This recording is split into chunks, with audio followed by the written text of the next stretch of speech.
오늘 설교 본문이 유다서 전체 말씀입니다. 전체 말씀입니다. 성경은요 66권의 책인데 딱 한 장으로 되어져 있는 책이 한 4권 있습니다. 4권. 구약의 오바댜서이고요, 신약 성경에 오면 빌레몬서, 그리고 요한2서, 요한3서, 그리고 오늘 본문을 읽은 유다서입니다. 오늘 제가 설교 본문으로 삼아야 될 말씀은 유다서 17절 이하 25절까지입니다. 우리 성민교회가 매일 성경으로 매일 묵상을 하고 있고요. 그래서 그 매일 성경 책을 가지고, 묵상집을 가지고 새벽 예배도 하고 순 예배도 하고 주일 낮 설교도 제가 그 본문을 따라서 합니다. 오늘 17절 이하 25절이 설교 본문 차례인데, 한 장으로 되어져 있는 이 유다서 말씀을 17절 말씀부터 설교를 하려니까 이 앞에 전후가 잘 연결이 안 돼요. 그래서 전체를 제가 본문으로 삼았고요. 본문이 상당히 깁니다. 그래서 오늘 다 설교가 되지 않을 것 같습니다. 남은 부분은 내일 새벽과 모레 새벽 계속 이어서 하게 되어질 겁니다. 우리 성도들은 우리 성민교회 유튜브를 통해서 또 성민교회 홈페이지에 들어가셔서 보시면 제가 오늘 설교를 끝까지 하지 못한 것 새벽 설교를 통해 홈페이지를 통해서 유튜브를 통해서 여러분들이 보실 수 있습니다. 그렇게 해 주시기를 바라고요. 자, 오늘 본문이 1절서부터 끝절까지라고 그랬어요. 1절 말씀 한번 같이 읽어봅니다. 1절을 같이 읽겠습니다. 시작. 예수 그리스도의 종이요 야고보의 형제인 유다는 부르심을 받은 자 곧 하나님 아버지 안에서 사랑을 얻고 예수 그리스도를 위하여 지키심을 받은 자들에게 편지하노라. 1절 한 절 말씀이 상당히 깁니다.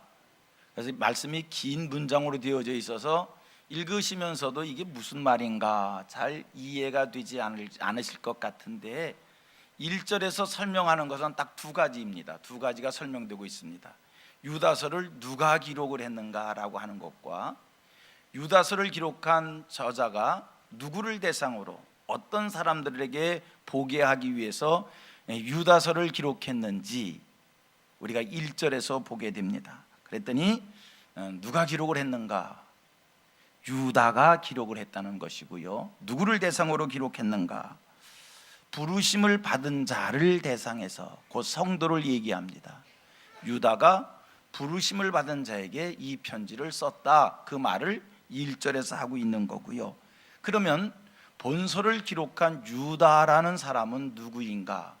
우리가 성경을 보면 신약성경 또 구약성경도 마찬가지고요, 성경에는 유다라는 이름을 가진 사람들이 굉장히 많이 등장합니다. 그 많은 사람들 중에서 오늘 유다서를 기록한 유다가 누구인가?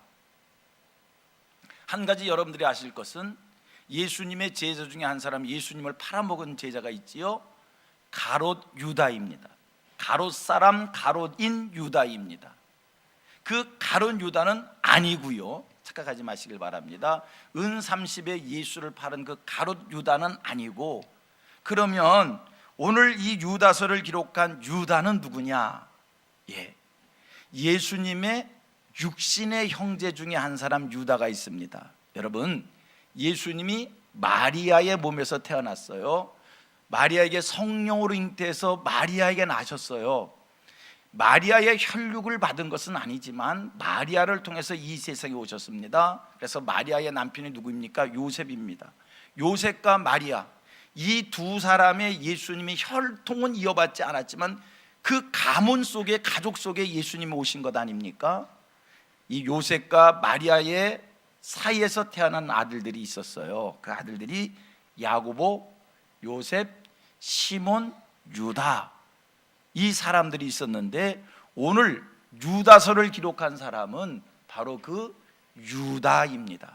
예수님의 형제 중에 한 사람인 그 유다가 오늘 성경을 기록을 했는데, 그런데 보십시오. 1절 말씀을 보면 예수님의 형제 중에 한 사람인 유다가 기록을 했는데 뭐라고 표현을 했냐면 예수 그리스도의 종, 이렇게 표현합니다. 예수님의 동생 유다가 본서를 썼다 이렇게 얘기하지 않고 예수의 형제 유다, 내가 이 편지를 썼다 이렇게 말하지 않고 예수 그리스도의 종이요 야고보의 형제인 유다는, 그러면서 1절에 말씀이 소개되어지고 있습니다. 저는 이 유다가 자기를 소개할 때 예수 그리스도의 종이요 야고보의 형제 유다다 이렇게 표현한 유다를 보면서 제가 느끼는 것은 참 오늘 본서를 기록한 유다는 겸손한 사람이 아닌가 이런 느낌을 받습니다. 오늘 본서를 기록한 유다는 예수님의 형제인 유다 이렇게 표현하지 않은 것을 보면서 공과 사를 구분할 줄 아는 사람이 아닌가 이런 느낌을 받습니다. 생각하기에 따라서는 나는 예수님의 동생 유다이다라고 그렇게 표현할 수 있지 않습니까? 생각에 따라서는 예수님의 형제 유다 이렇게 표현할 수도 있지만 그렇게 표현하지 않고 그냥 유다, 나는 예수 그리스도의 종이다 이렇게 표현을 합니다. 분명 육신으로는 예수님의 동생이지만 그는 사명적으로 생각하고 복음적으로 생각했을 때 자기는 예수 그리스도의 종이다라는 것입니다. 우리 인생들은요, 누구를 조금만 알면 내가 어느 누구의 선배인데, 내가 누구의 후배인데, 고향이 같은데 이렇게 자기를 과시합니다. 아버지가 대통령인데, 형님이 대통령인데, 내가 잘 아는 사람이 회장인데, 우리 인생들은 그렇게 표현을 하면서 자기를 과시하는 그런 습성이, 그런 버릇이 우리 인간들에게 있습니다. 그런데 오늘 본문 속에서 사명으로서 살았던 유다는 예수님의 동생 아무개라고 얘기하지 아니하고 예수 그리스도의 종이다라고 표현하고 있습니다. 여러분, 사명과 복음과 예수 그리스도 앞에서는 친분의 관계가 중요한 것이 아니고, 사명과 복음과 예수 그리스도 앞에서는 사회적 신분이 중요한 것이 아니라, 세상에서의 위치와 체면이 중요한 것이 아니라 주께 받은 사명, 하나님과 예수 그리스도 앞에서의 나의 모습이 중요한 줄로 믿습니다. 여러분, 나를 예수님 앞에서 보면 내가 어떤 존재입니까? 여러분, 나라고 하는 존재, 교회 속에서의 내 모습 어떤 모습입니까? 하나님 앞에서의 나의 모습 어떤 모습입니까? 여러분, 하나님 앞에서 중요한 게 뭡니까? 복음 앞에서 중요한 게 뭡니까? 십자가 앞에서 중요한 게 뭡니까? 여러분, 물질 앞에서 나를 보면 자랑할 것도 있고 의기소침할 수도 있습니다.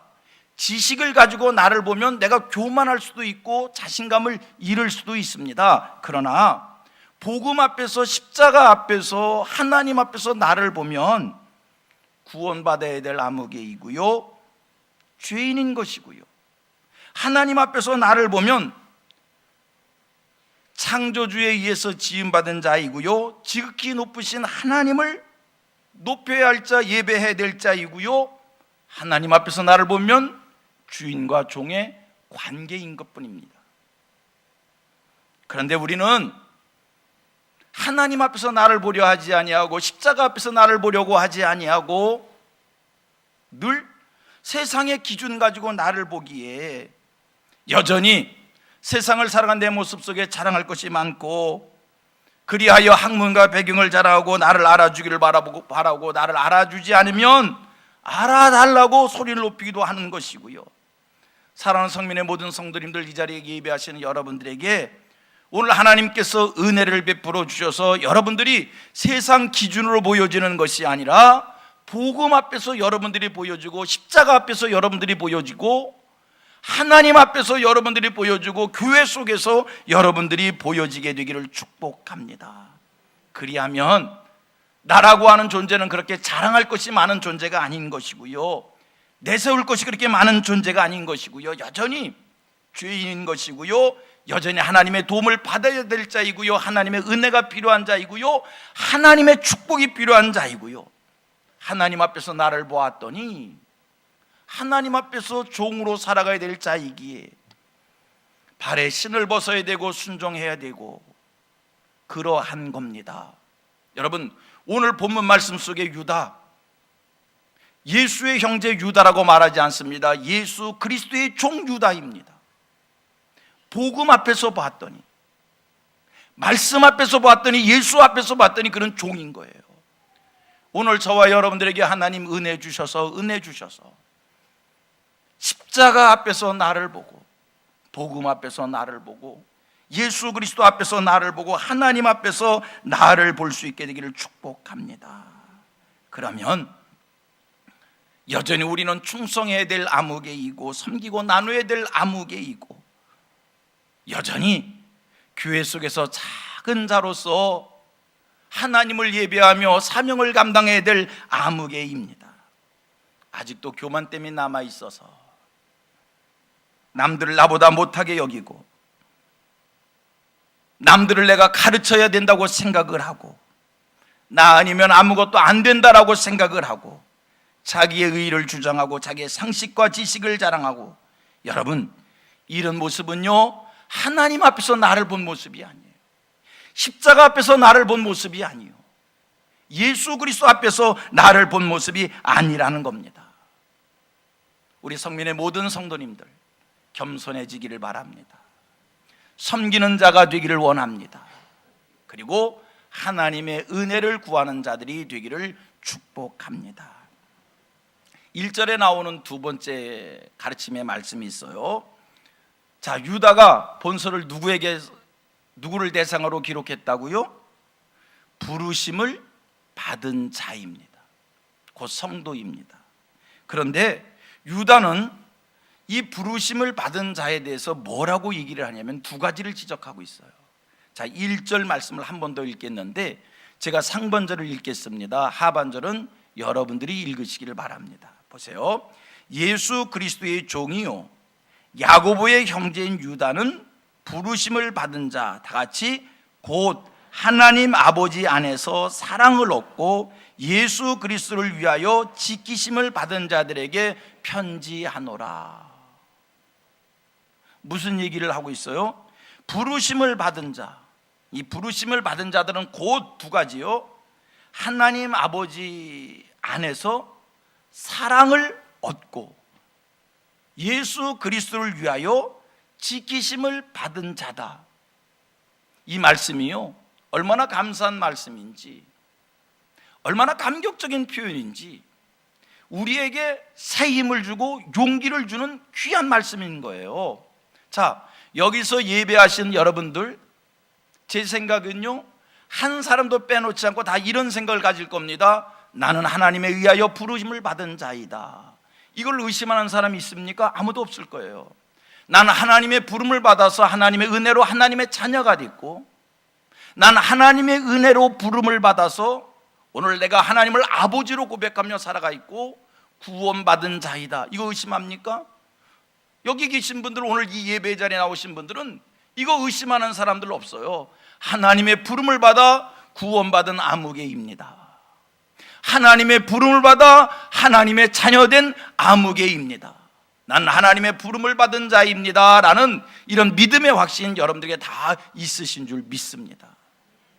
그런데 여러분, 내가 하나님께 부름을 받았다라고 하는 이 믿음은 확실한데 현실적으로 세상을 살아가면서는 우리들이 마음이 흔들릴 때가 있어요. 연약해질 때가 있어요. 뭐냐면 분명한 것 하나님의 부름 받아서 구원받은 자인데 세상을 살아가는 과정 속에 이런 일 저런 일을 부딪히고 이런 힘든 일 저런 힘든 일을 경험하게 되어지면 의기소침하게 됩니다. 자기 자신에 대해서 나는 뭘까? 이런 생각이 들어오게 됩니다. 분명한 것, 내가 하나님의 부름을 받아 구원받은 자라고 하는 사실에 대해서는 의심이 없는데 오늘 겪는 일들, 오늘 환경 때문에 힘든 거예요. 낙심하게 되는 거예요. 여러분, 이런 우리들에게 오늘 하나님께서 이 유다서를 통해서 확인시켜 주시는 말씀이 있습니다. 뭡니까? 하나님의 부름을 받은 자는 첫째,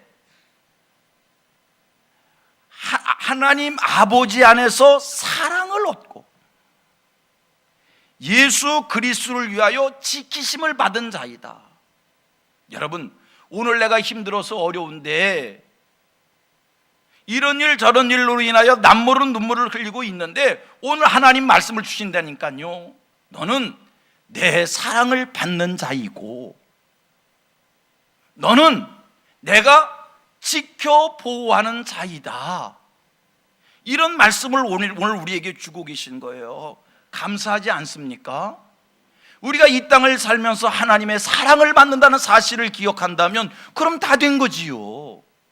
내가 하나님의 사랑을 받고 있는데, 여러분, 내가 이 땅에 살면서 하나님의 지키심과 하나님의 보호를 받는다면 그걸로 모든 문제 끝이지요. 하나님이 나를 지켜 보호하여 주시는데 오늘 성경에 그 말씀을 주고 계십니다. 하나님의 사랑을 받는 여러분입니다. 여러분, 옆 사람하고 축복의 인사를 나눕니다. 당신은 하나님의 사랑을 받는 자입니다. 또 하나의 축복 인사를 나눕니다. 당신은 하나님의 지키심과 보호를 받는 자입니다. 아멘, 아멘, 아멘. 감사하잖아요. 그러면 됐잖아요. 그러면 됐잖아요. 여러분, 이렇게 생각을 해볼게요. 다 자식을 기르시는 부모님들 입장에 있으니까요. 자식들 사랑하시지요? 자식들 사랑하시지요? 사랑하니까 자식에 대해서는 아까운 것이 없어요. 다 주는 거예요. 자식이 와서 집에 와서 뭐 가져가는 게 아깝습니까? 자식이 밥 먹는 거, 반찬 먹는 거 아깝습니까? 자식에게 돈 주는 거 아깝습니까? 아니요. 사랑하기 때문에 안 아까운 거예요. 다만 지금 주지 않는 것은 아직 때가 아니니까 안 주는 거지, 사랑하는 자식에게 다 주는 거예요. 자식을 지켜 보호하기에 자식이 아프다고 그러면 뜬 눈으로 밤을 새우는 거고요. 자식이 병원에 입원했다면요, 병원에 가서 모든 수고와 고생을 아끼지 않고 간병을 하는 것이고요. 왜? 자식이기 때문입니까? 사랑하기 때문입니까? 그게 그 말인 것 같아도요, 자식이기 때문이 아니라 사랑하기 때문에 하는 겁니다. 사랑하기 때문에. 됐잖아요. 그러면 하나님이 여러분들을 사랑하신답니다. 여러분들은 하나님의 사랑의 대상입니다. 여러분들은 하나님의 사랑을 힘입고 사는 사람들입니다. 여러분들은 하나님이 지켜 보호하시는 자들입니다. 오늘 하나님께서 부르심을 받은 자 성도들 여러분을 향하여 내가 사랑하는 자라고, 내가 지켜 보호하는 자라고 그렇게 말씀을 주십니다. 그리고 3절과 4절을 이제 살펴봅니다. 이 3절과 4절 말씀은요, 유다서 25절까지 되어져 있는 말씀 속에 굉장히 중요한, 유다서 전체 말씀을 이해하는데 핵심과 같은 말씀으로 저는 이해를 합니다. 제가 오늘 설교 본문을 17절 이하 25절로 삼지 아니하고 1절부터 삼은 것은 이 3절 4절 말씀을 설명하지 않고서는 이 17절 이 유다서의 말씀을 강해를 할 수 없기에 제가 유다서 전체를 오늘 본문으로 삼은 거예요. 이거 굉장히 중요한 말씀입니다. 잘 이해를 하셔야 되는데 이해하기가 어려운 것 같아요. 그래도 좀 또 생각해보면 그렇게 어려운 말씀은 아닌 거고요. 이 3절과 4절 말씀이 무슨 말씀인가? 이거는 유다가 왜 유다서를 기록했는지, 왜 부르심을 받은 자들에게 유다서를 기록해서 보냈는지 그 이유를 설명하는 말씀이 3절과 4절의 말씀입니다. 이제 3절 4절 읽겠는데 제 설명을 듣고 읽으면 훨씬 더 이해가 쉬울 겁니다. 3절 한 절의 말씀이 상당히 깁니다. 길어서 읽어보면 이게 무슨 말이지 이런 생각이 들 수도 있습니다만 그렇게 어려운 말은 아니고요. 이런 얘기입니다. 유다의 이야기예요. 내가 너에게 일반으로 편지를 쓰려고 하는 마음을 가졌었다. 내가 너희들에게 쓰려고 한 마음은 구원에 관한 이야기를 너희들에게 쓰려고 했는데 내게 강력하게 너희에게 이런 말을 쓰고 싶은 마음이 생겨서 내가 지금 이 말씀을 쓴다. 그 얘기가 3절의 얘기예요. 일반적으로 구원에 관한 말씀을 너희에게 쓰고 싶었지만 내게 더 강력한 마음으로 이런 말을 써야겠다라고 하는 그 흥분된 마음이 생겨서 내가 이 말씀을 너희에게 썼다. 그게 3절 말씀이라니까. 자, 3절 한번 읽어보십시오. 3절 시작. 사랑하는 자들아, 우리가 일반으로 받은 구원에 관하여 내가 너희에게 편지하려는 생각이 간절하던 차에 성도에게 단번에 주신 믿음의 도를 위하여 힘써 싸우라는 쓴 편지로 너희를 권하여야 할 필요를 느꼈노니, 이 얘기예요. 일반으로 구원에 관한 말을 쓰려고 했는데 내게 지금 새로운 충동이 일어났다는 거예요. 믿음의 도를 위하여 힘써 싸우라, 이 권면의 말을 하고 싶어서 내가 지금 이 편지를 썼다. 먼저 쓰고 싶었던 말은 구원에 관한 이야기지만 내가 그 말을 접고 이 말을 너에게 강력하게 썼다. 믿음의 도를 위하여 힘써 싸우라. 그러면 왜 믿음의 도를 위하여 힘써 싸우라는 이 말을 너에게 권하느냐? 일반적으로 구원에 관한 이야기보다 지금 내게 강조하는 것은 믿음의 도를 위하여 힘써 싸우라. 이 말을 내가 지금 너희들에게 권하는 이유는 4절 때문에. 4절에 이러이러한 일이 있어서 내가 구원의 말을 이야기하지 않고 믿음의 도를 위하여 힘써 싸우라는 이 말을 하는 것이다. 그러면 그 4절 말씀이 뭔가? 또 이 얘기에 4절은 교회 안에 가만히 들어오는 자들이 있어서 그들이 교회를 불경건하게 만들고 교회를 방탕하게 만들고 교회에서 복음의 본질을 변질시켜서 예수 그리스도를 부인하게 만들고, 이런 자들이 교회를 불경건하게 만드는 자, 교회를 방탕하게 만드는 자, 복음의 진리를 왜곡시키는 자들이 교회 속에 들어오기 때문에 내가 지금 너희들에게 그들과 힘써 싸우라, 믿음의 도를 위하여 그들과 힘써 싸우라는 이 말을 너희들에게 지금 편지한다. 이제 너희들은 교회 속에 가만히 들어오는 그들을 대항하여 교회를 불경건하게 하고 방탕하게 하고 복음의 본질을 변질시키는 그들을 대항하여 힘써 싸우라, 이 얘기를 지금 유다가 부름을 받은 자들에게 하고 있는 겁니다. 자, 4절 말씀 같이 읽겠습니다. 시작. 4절. 이는 가만히 들어온 사람 몇이 있음이라. 그들은 옛적부터 이 판결을 받기로 미리 기록된 자니 경건하지 아니하여 우리 하나님의 은혜를 도리어 방탕한 것으로 바꾸고 홀로 하나이신 주제 곧 우리 주 예수 그리스도를 부인하는 자니라. 성도님들, 하나님께 부름받은 자들에게 할 일이 하나 생겼어요. 반복합니다. 하나님의 사랑을 힘입고 하나님에 의하여 지켜 보호를 받는 성도들에게 할 일이 하나 생겼어요. 뭡니까? 교회 속에 가만히 들어온 자들과 힘써 싸우는 일이에요. 아니, 목사님 교회에서 왜 싸우라고 이야기를 해요? 교회를 지키라는 거예요. 교회를 교회되게 하라는 거예요. 교회를 굳건히 세우라는 거예요. 교회를 거룩하게 하기 위하여, 교회의 하나님의 은혜를 방탕한 걸로 만들지 않게 하기 위하여, 예수 그리스도를 부정하는 일이 교회 속에 생기지 않게 하기 위하여 하나님의 교회를 힘써 싸워 지키라. 여러분, 교회를 다니시는 분들이 되지 마시고요, 교회를 굳게 세우시는 하나님의 사람들이 되기를 축복합니다. 여러분, 여기서 힘써 싸우라, 이 말은 힘써 싸우라, 우리말에 힘써 싸우라 이렇게 이제 힘써 싸우라 이렇게 들리지만 원어로 의미를 풀어 얘기하면 헬라말, 성경에 헬라말로 써 있으니까요, 헬라말로 에파고니제스다 이렇게 발음을 합니다. 힘써 싸우다, 에파고니제스다, 에파고니제스다, 힘써 싸우다. 이 말의 의미 어떤 뜻일까? 이렇게 이해하시면 됩니다. 원어의 의미는, 에파고니제스다라고 하는 이 말의 의미는 마치 레슬링 선수가 경기장에 들어가서 이기기 위하여 열정을 쏟아 싸우는 모습입니다.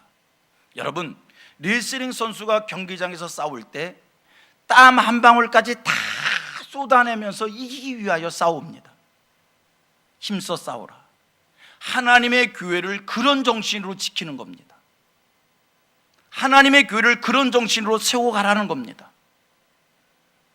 여러분, 에피고니제스다, 이 말의 의미 또 이렇게 설명해 보겠습니다. 신약 성경이 로마 시대를 배경한 것이니까 우리가 옛날 로마 시대의 모습들을 영화로 많이 봤어요. 영화로 보면 이런 장면이 있어요. 노예들이 원형 경기장에 들어가서, 원형 극장에 들어가서 싸웁니다. 맹수와도 싸우고요, 자기들끼리 싸우고요. 그러면 이때 싸우는 거는요, 진짜 창을 들고 싸우는 거고요, 칼을 들고 싸우는 거기에 죽기 살기로 싸웁니다. 살기 위해서, 자기의 생명을 지키기 위해서 싸우는데 얼마나 간절하게 싸우는 겁니까? 그야말로 젖먹던 힘 이상으로 모든 것을 쏟아내면서 싸우는 겁니다. 본서의 기록자 유다는 부르심을 받은 자들에게, 성도들에게 하나님의 교회를 위하여 그렇게 싸우라는 거예요. 여러분, 이 땅에 하나님의 교회가 그냥 세워지는 것이 아닙니다. 교회가 거룩한 교회로, 교회가 성경 말씀을 이루는 교회로, 교회가 하나님의 뜻을 이루는 교회로, 하나님의 영광이 충만한 교회로 세워져 가는 것, 그냥 되는 것이 아닙니다. 성도들이, 부르심을 받은 자들이 하나님의 교회를 그렇게 세우기 위하여 그야말로 힘써 싸우는 에피고니제스다의 이 마음 가지고 하나님의 교회를 세워갈 때 교회가 교회다워지는 겁니다. 여러분, 하나님이 오늘 우리에게 명령합니다. 교회를 세우라는 거예요. 교회를 굳게 세우라는 거예요. 교회를 교회답게 하라는 거예요. 하나님의 말씀을 이루는 교회로 지켜가라는 거예요. 왜요? 여러분, 이 교회는 왜 우리가 그렇게 지켜야 되는 겁니까? 그리스도의 몸인 거예요. 이 교회는 하나님의 영광이 가득 찬 곳이고요, 이 교회는 하나님이 이 땅을 향한 계획이 있습니다. 하나님 뜻하신 바가 있습니다. 하나님 마음속에 품은 소원이 있습니다. 여러분, 하나님의 뜻, 하나님의 계획, 하나님의 소원을 이 땅에 펼치시는데 우리 하나님 교회를 통해서 하나님의 뜻을 펼치시고 하나님의 소원을 이루시고 하나님의 계획한 바를 하나님이 만들어 가시는 겁니다. 교회가 그만큼 중요한 겁니다. 그래서 하나님께서는 부름받은 자들에게 명령을 주십니다. 에피고니제스다, 하나님의 사랑을 힘입는 자들에게 하나님이 명령을 주십니다. 에피고니제스다 하라는 겁니다.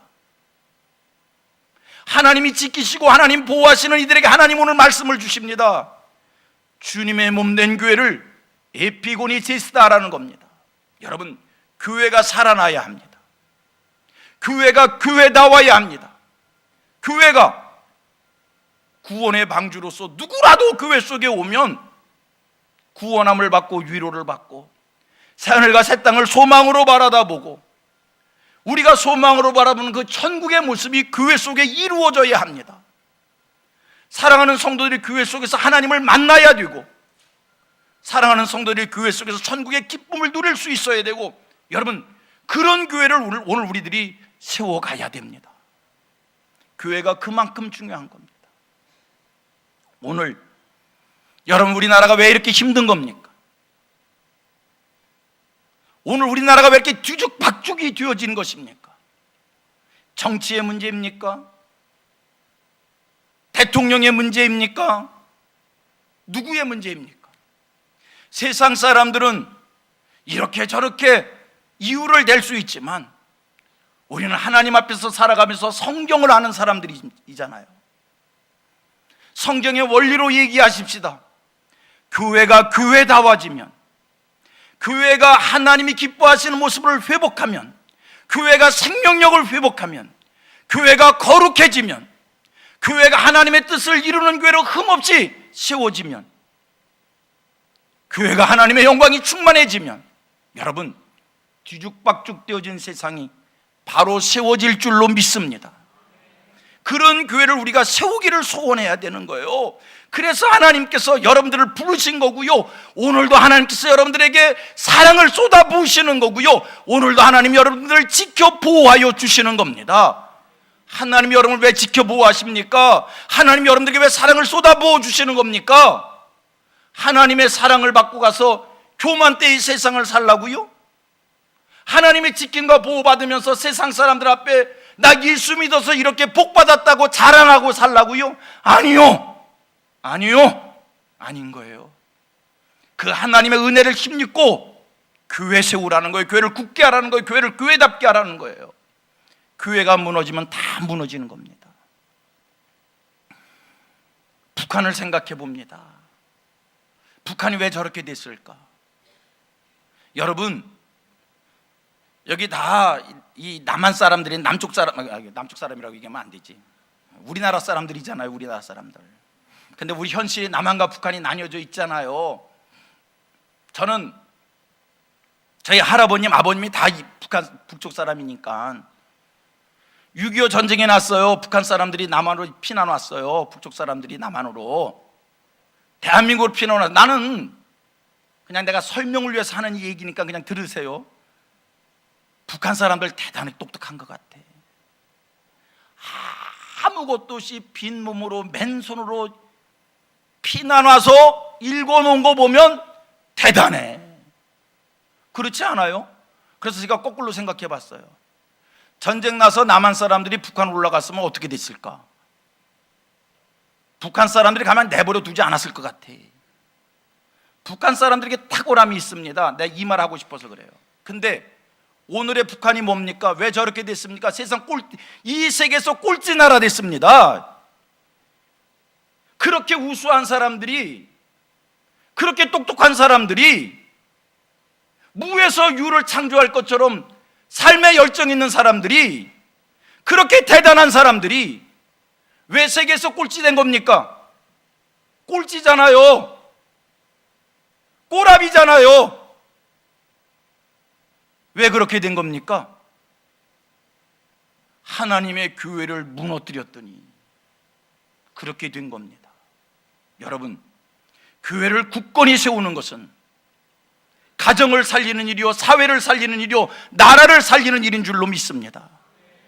우리 성민교회, 거룩한 교회로, 하나님의 영광이 충만한 교회로, 하나님의 말씀이 살아있는 교회로, 생명을 가진 교회로, 하나님의 축복의 통로가 될 수 있도록 점과 흠과 티가 없는 교회를 만들기를 소원하는 마음으로 성도님들, 교회를 세워 가십시다.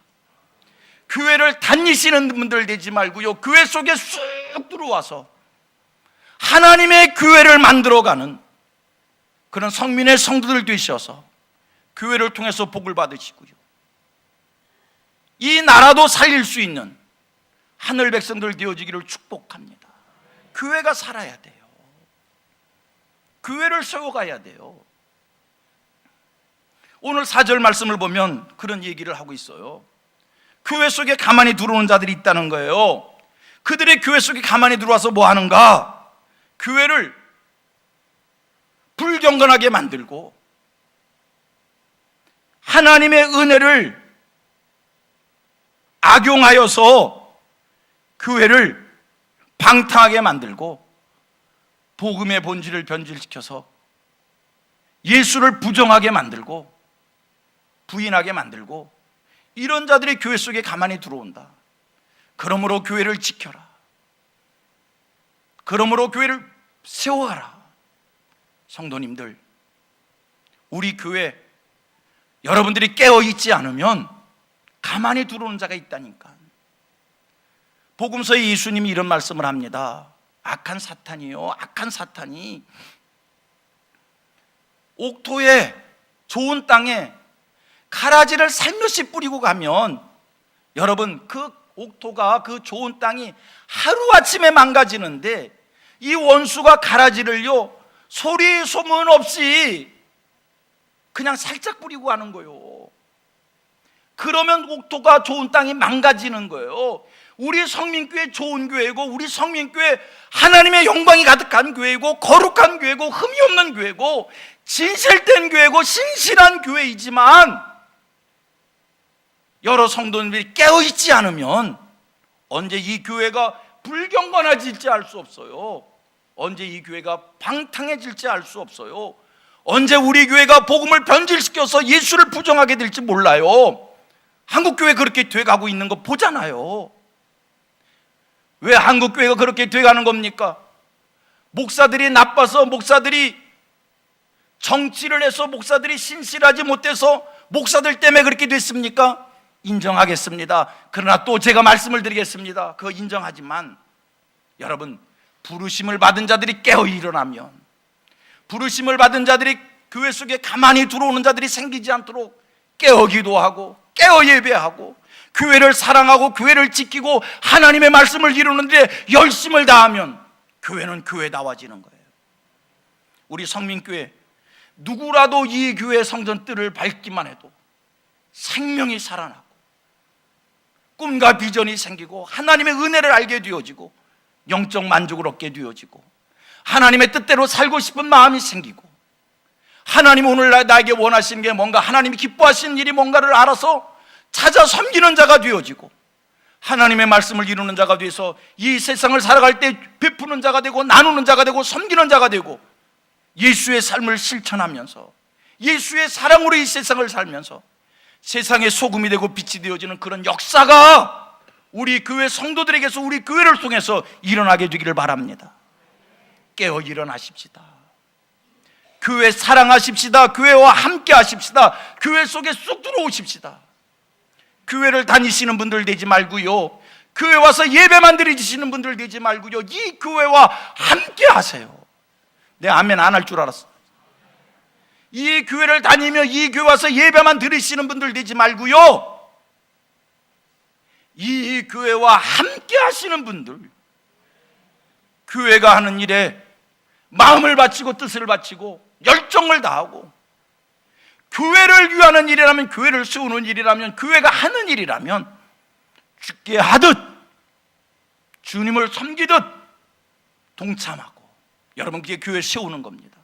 그걸 교회를 지키는 겁니다. 그리하면 교회는 축복의 통로가 돼서 여러분들의 가정도 잘 될 거고 이 사회도 잘 될 거고, 아멘 하셔야 됩니다. 이 나라도 잘 될 줄로 믿습니다. 이 나라 잘 돼야 되잖아요. 잘 돼야 되잖아요. 나이가 들면, 나 설교 길어지면 안 되는데, 나이 든 사람하고 젊은 사람의 차이가 뭐냐면, 요새 아이들이 그래요. 유튜브를 자꾸 보는 사람은 나이 들은 거래. 그래서인지 제가 유튜브를 잘 봐요. 어떨 때 유튜브를 이렇게 켜놓고 그냥 듣다가 잠이 들어요. 요 근처에 2번 경험했어요. 요새 유튜브에 그거 어디 군수가, 보신 분 계실 거예요. 어느 군수가 그 시의원 앞에 나가서 시의원이 질문하다가 뭐 말을 잘못했나 봐. 그랬더니 사과하세요, 사과하세요, 사과하세요를 외치는데 500번을 사과하라고 그랬대. 그걸 켜놓고 내가 잠이 들었어요. 그러니까 다른 걸 듣다가 거기로 넘어갔어. 자다가 하도 사과하세요, 사과하세요, 사과하세요 이렇게 하도 들으니까 내가 꿈도 상상해. 꿈에 내가 교회 앞에 나와가지고 얼마나 정중히 사과했는지 이쪽을 보고 사과하고 이쪽을 보고 사과하고. 근데 내가 그렇게 깼어. 아니 내가 왜 그래? 그랬더니 이 유튜브에서 계속 사과하세요, 사과하세요 하니까 그 꿈속을 내가 사과했어. 또 한 가지, 어제도 내가 유튜브를 켜놓고 잤는데 세상에 나는 어떻게 이해해야 될지, 금요일 날 밤이었는데요, 밤새껏 광화문에서 찬송하고 기도하고 설교하고, 이야 대단하대. 밤새껏 밤을 새운 사람들, 내가 자다가 말고 봤더니 광화문 광장이 꽉 찼어. 그걸 보면서 야, 이건 교인들이니까 이렇게 하지, 내가 그 얘기하려고 하는 게 아니라, 여러분 왜들 그러는 겁니까? 자기들 생각에는 그렇게 해야 나라가 회복된다고 생각하니까 그렇게 하는 거예요. 그건 자기들 생각이에요. 촛불을 든 사람도 존경합니다. 태극기를 든 사람도 존경합니다. 다 나라 사랑하는 거잖아요. 성민교회 담임 목사님은 촛불을 드는 사람인가, 태극기를 드는 사람인가? 내가 이 시간 고백합니다. 교회 사랑하는 사람이요. 교회를 세우십시오. 민족이 삽니다. 여러분, 교회 속에 쑥 들어오시오. 교회와 함께 하시오. 하나님께서 교회를 축복의 통로로 사용하셔서 여러분들의 가정을 살리고 이 사회를 살리고 이 나라를 하나님이 살려주실 줄로 믿습니다. 교회를 다니시는 분들 되지 말고 교회와 함께하는 성민의 모든 권속들 되어지기를 축복합니다. 오늘 본문을 통해서 네 가지 교훈을 받습니다. 첫째 하나, 하나님 앞에서, 복음 앞에서, 십자가 앞에서, 예수 앞에서 나를 보십시오. 그러면 겸손한 자 됩니다. 낮은 자 됩니다. 순종하는 자 됩니다. 사명을 감당하는 자 됩니다. 세상 기준으로 보면 교만해집니다. 자기 자랑하게 됩니다. 낙심하게 됩니다. 두 번째입니다. 부르심을 받은 자들, 곧 여러분들입니다. 여러분들은 하나님의 사랑을 힘입고 사는 사람들입니다. 하나님의 지킴과 보호를 받는 사람들입니다. 세 번째입니다. 하나님이 여러분들을 왜 지키시고 보호하시고 사랑하여 주시는가? 하나님의 부름을 받은 내가 오늘 할 일이 뭔가? 여러분, 교회를 세우는 일입니다. 교회 속에 쑥 들어오셔서 교회와 함께하는, 교회를 다니시는 분들이 되지 말고 교회와 함께 하시는 하나님의 사람들이 되십시오. 그리고 깨어 경성하실 것은 교회 속에 가만히 들어오는 무리들이 있다는 겁니다. 그들로 가만히 들어오는 일이 누군가? 교회 속에 들어와서 회파하는데 교회를 경건치 못하게 하고 교회를 방탕하게 하고 예수를 부정하는 그 일을 하게 한다는 거예요. 이 말씀은 내가 내일 새벽과 모레 이어서 계속 새벽 예배 때 하도록 하겠습니다. 기도합니다.